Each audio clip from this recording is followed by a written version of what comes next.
どうも、七堀です。突然ですが、ルクスファンタズマのラスボス曲で苦しんでいませんか？クリアできると金空賞がもらえるので、間中になんとかクリアしたい人もいると思います。投稿者は音ゲーをかじっている人間ですが、ぶっちゃけこのラスボス曲、音ゲーマーから見ても普通に難しいです。という高難易度であることを前提で話しますが、クリアするために知っておきたいことは、グッド以上の判定を出していれば、ライブが振らないということです。そしてルクスファンタズマは、モーツの判定が結構甘いので、ある程度はたけていればグッド以上が出ます。じゃあダメージを受けてしまうのはどういう敵か？ズバリ、バットハマりをしてしまった時にゴリゴリ振ります。このバットハマりという現象は、クリアを目指すなら知っておくべき知識なのです。簡単に使い捨てしまいましょう。このような下段ノーツが連続で来るとしましょう。今回はズラと5連打できていますが、もし必要以上に連打してしまい、この図の間に7連打してしまうとどうなるのか？答えはこうなります。最初と2個目はパーフェクト、3つ目はグッド、4つ目以降は全部バッドです。この時点でダメージ確定ですが、さらに恐ろしいことが起きることにお気づきですか？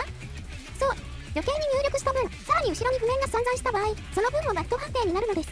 これがいわゆるバッドハマりという最悪の現象なのです。それを引き起こさないために一番大切なことは、必要以上に入力しないことを心がけましょう。前置きが長くなりましたが、この知識ありきであの地帯の解説ができるのです。ルクスファンタズマつまずき勢の99割が落とされる場所といえばここ。はい、集団の発狂地帯ですね。ここから譜面の密度が一気に増えてしまうため、バッとハマりしてしまいそのままダメを出してしまう人も多いと思います。そうならないための解決法を2つほど紹介します。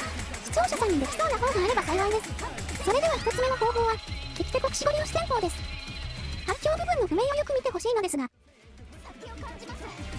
この瞬間よく見てください。実は赤と青が一定リズムで交互に来ていることにお気づきですか？つまりはまるで囲った部分を利き手で取って、残りを反対の手で取るのです。もう少し進めても同じように。また利き手で交互に押して、残りカスを反対で拾う動きをします。途中で交互じゃないところも出てきますが、基本的には一定リズムを利き手で取り続け、残りカスの部分を反対で補い続けるという動きです。この動きの利点は、余計に押してしまうリスクを減らし、HP を維持しやすくなることです。デメリットはシンプルに疲れてしまうことなので、休憩を挟んで調整しましょう。2つ目の方法は、頭脳派、譜面分解認識法です。大事なのは、余計に押さないことです。譜面を認識せずに、ガチャガチャ押してしまうからダメなわけで、譜面を分解してうまく認識して、パーツで処理しようという考え方です。例えば今の場合、手前の青赤の16部と青赤青の8部で分けて考えます。そうすると、タタタンで取った後にタンタンタンで処理すればいいよねって見やすくなると思います。その後も同じように、赤1個処理してからさっきのリズム同様、タタタン、タンタンタンで分けて認識、処理が可能です。指が動くかは別問題ですが、参考程度のお話ですが、音ゲー経験者の私は後者の方法を使っています。深く考えているわけではありませんが、3.9の1つの塊で認識、ここは一定リズムみたいな処理の仕方をしています。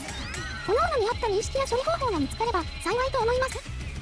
最後に今更の話ですが、音ゲーをするときは大体この辺を見ておきましょう。あまり判定ライン付近は見すぎない方がいいです。それでは皆さん、クリア目指して頑張りましょう。